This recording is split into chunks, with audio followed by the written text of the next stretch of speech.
I just started watching a video on YouTube that was claiming to have evidence of God's existence. I didn't get very far into it. It's over 2 hours long, and well, not over, it's just under 2 hours long. And I think I got about 6 minutes into it and I stopped the thing because they're making ridiculous claims. And I just wanted to say a few things because I can't imagine anybody actually would fall for that logic, and yet I'm guessing some people probably do. First off, if the universe did have a beginning, making that assumption that they make, that the universe had a beginning, that does not prove that anyone's particular idea of God created the universe, any more than it proves that Donald Duck created the universe. Yeah, someone could have a theory that the reason the universe had a beginning is because Donald Duck created it. That does not make it the case. Second off, in one of the comments, somebody was talking about God being outside of time. Okay, what is time? Time is a measurement of effect. If God is outside of time, God has no effect. The reason why people talk about the Big Bang being the beginning of the universe is because everything we see around us seems to have originated at about the same time or later.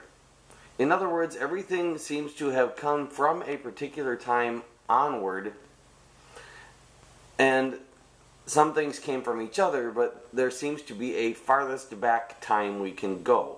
Now, this is based on the evidence people are able to find, and there are different ways of interpreting that evidence. But this does not mean that there was nothing before that earliest time. It means that there's nothing that we can detect the age of before that given time. It means that that information has either been wiped out or has been changed in such a way that we have no way of figuring out what it is. It's been wiped out beyond our recognition. Now, if you think about it, the Big Bang does not have to have come from an individual microscopic point. This is usually the assumption that's made by scientists. And a lot of calculations are based on that idea, and this might be why they're having trouble with the final equations. Imagine if the point was not microscopic, but was, say, for example, half an inch in diameter, or half a centimeter in diameter. Maybe it was a tenth of a centimeter in diameter. Not quite microscopic, but very close to it. Or what if it was microscopic, but it wasn't quite as small microscopic as they think? It would throw the calculations way off. But it would still very likely leave it to the point where we would be hard-pressed to find an age of anything beyond that very small point.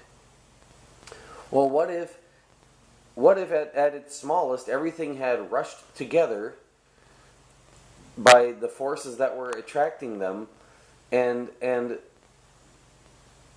basically fallen into something maybe only a light year across and out the other side?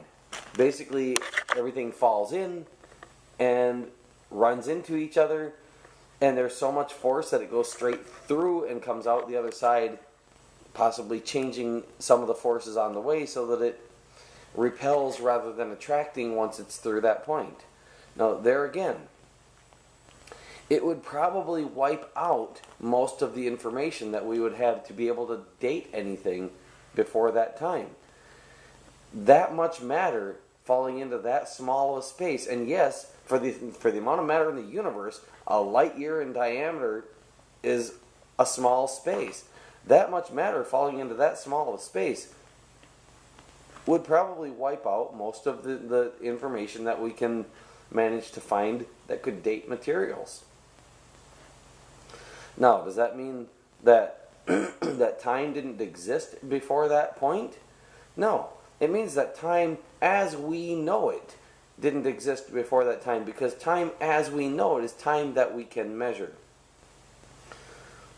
Time whose information was wiped out may be continual in the sense of if we were outside of it watching, we could watch it in linear fashion. But that is not time as we know it, because it's not time that we can measure.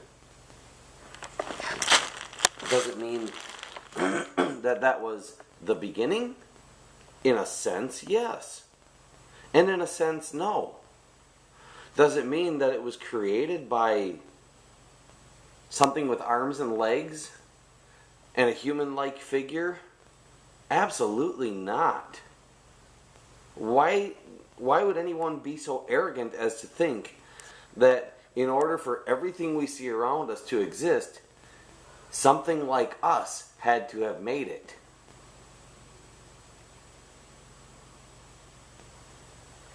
I can't see the logic in that. I really can't. Well, I got a minute left, I think, before this thing runs out. I want to say one thing real quick. And this is going to be very controversial.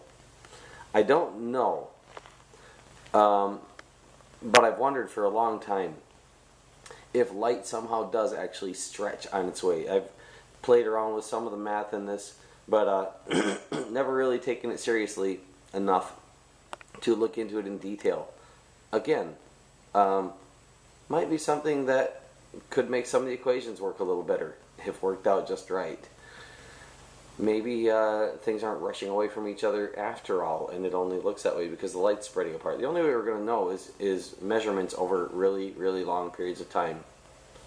Humans haven't been around measuring things that long yet. Some things we're going to have to figure out as we go.